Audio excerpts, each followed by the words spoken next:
Hello everyone, আসসালামু আলাইকুম। সবাই কেমন আছেন? নিশ্চয়ই ভালো আছেন। আমরা কিন্তু আপনাদের দয়ায় খুবই ভালো আছি। আলহামদুলিল্লাহ, আলহামদুলিল্লাহ, আলহামদুলিল্লাহ। তো আমি আজকে এক জায়গায় যাব। তা বাস থেকে নেমে ট্রেনে উঠেছি। তো আমি সবসময় ডাউন ট্রেন দেখাই আপনাদেরকে। তাই আজকে ভাবলাম যে আপ ট্রেনটা দেখাই, যে উপর থেকে গেলে কতটা সুন্দর লাগে। আর আমি কোথায় যাচ্ছি, জায়গাটা কত সুন্দর, এটা আপনাদের সাথে জাস্ট শেয়ার করব। তো আমি তো ট্রেনে উঠছি, দেখুন কতটা সুন্দর লাগতেছে। আর আমেরিকার গাছের পাতা সব হলুদ, সবুজ, মানে মিলে একাকার হয়ে গেছে। আর দেখতে যে কতটা সুন্দর লাগতেছে কি বলবো। আর উপর থেকে দেখুন বিল্ডিংগুলো দেখতেও কত সুন্দর।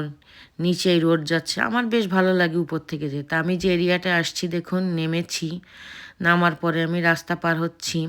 আসলে আমি এখানে এসেছি, দেখুন গাছের পাতাগুলো কতটা সুন্দর লাগতেছে, মানে কি বলবো। তা আমি এখানে এসেছি একটা পেপার তৈরি করার জন্য, একটা দোকানে এক ভাইয়া পাঠাইছে। তো যার কারণে আমি এখানে আসলাম। তা ভাবলাম আপনার সাথে শেয়ার করি যে আমি যে এরিয়াটা যাচ্ছি এরিয়াটা কেমন। তো উপরে দেখুন সাবওয়ে আছে কিন্তু, মানে জায়গাটা খুবই সুন্দর, আপনি সব কিছু পাবেন। বাস, সাবওয়ে, আর দোকানগুলো দেখুন কত সুন্দর কেক, মানে এদের কেক তো অনেক মজাই। আর প্রতিটা দোকানে, এখানে অনেক দোকান আছে। এই জায়গাটাও সুন্দর, কিন্তু আজকে আবহাওয়াটা খুবই খারাপ ছিল। তো দেখুন উপরের কি অবস্থা, মানে দুপাশে সাবওয়ে, এপাশ ওপাশ দোকান। তো আমি ট্রেন থেকে নামছি, নামার 2 মিনিটের, মানে যে দোকানটা আসবো 2 মিনিট টাইম লাগে। তা দেখুন আমি এসে গেছি। তারপরে আমি বের হয়ে আপনাদের সাথে কথা বলবো। এখন আমি দোকানের ভিতরে ঢুকবো, কারণ দোকানের ভিতরে আমি ভিডিও করতে পারবো না আর কথাও বলতে পারবো না। যে আর উপরে ট্রেন যাচ্ছে, এত শব্দ হয়, মানে আওয়াজ খুব কানে লাগে।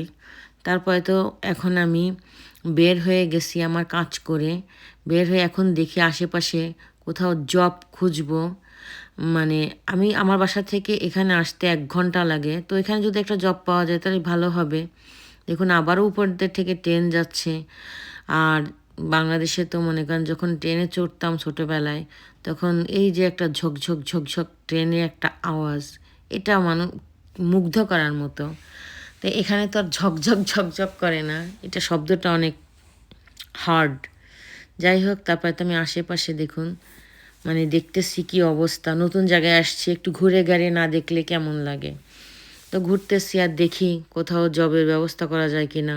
জব কিন্তু অনেক মেলে, কিন্তু আপনার বাসা থেকে টাইম, সুবিধা সব কিছু মিলে হয় না। তো আমি একটা দোকানে ঢুকলাম। এই দোকানে আমার এই টেবিলটা এত পছন্দ হয়েছে, এই চেয়ারটা। তো আমি আগে একবার একটা দোকানে গিয়েছিলাম, সেই দোকানে আমার মেয়ে খাট-টাট কেনার জন্য। তখন এইটা দেখছিলাম, সেই দোকানে $1400 চেয়েছিল, আর এই জায়গা $2000 চেয়েছে। তা দেখুন আপনাদের কাছে কেমন লাগতেছে বলুন তো, এরকম যদি আমার ঘরে একটা থাকতো। টেবিল, চেয়ারগুলো সেই সুন্দর। তারপরে ঢুকে যখন বেড়েছি, মানুষ কথায় বলে ভুল ট্রেনে উঠো না, ভুল পথে যেও না। তা আমি ভুল ট্রেনে উঠে পড়ছিলাম উল্টো সাইডে, রং সাইডতে। যে জায়গা, মানে আমার যে সাইডটা উঠার কথা ছিল সে সাইডে না উঠে আমি অন্য সাইডে উঠছিলাম। তারপর অনেক দূরে চলে গেছিলাম, সেখান থেকে নেমে আবার আরেক সাইডে চলে আসছি। তো আমি ট্রেনের জন্য ওয়েট করতেছি, আসার আগেই ট্রেনটা ছেড়ে দিয়েছে। ট্রেনের এপাশ ওপাশ কি সুন্দর লাগতেছে দেখুন। আর মানুষজন নাই। মনে করেন বাংলাদেশ হলে তো মানুষের অভাব ছিল না, কিন্তু এখানে দেখুন কোনো মানুষজন নেই। তারপরে তো নেমে চলে এসেছি, সাবওয়েতে উঠেছি। দেখুন কত মানুষ এখানে। সাবওয়েতে সবসময় মানুষ থাকে।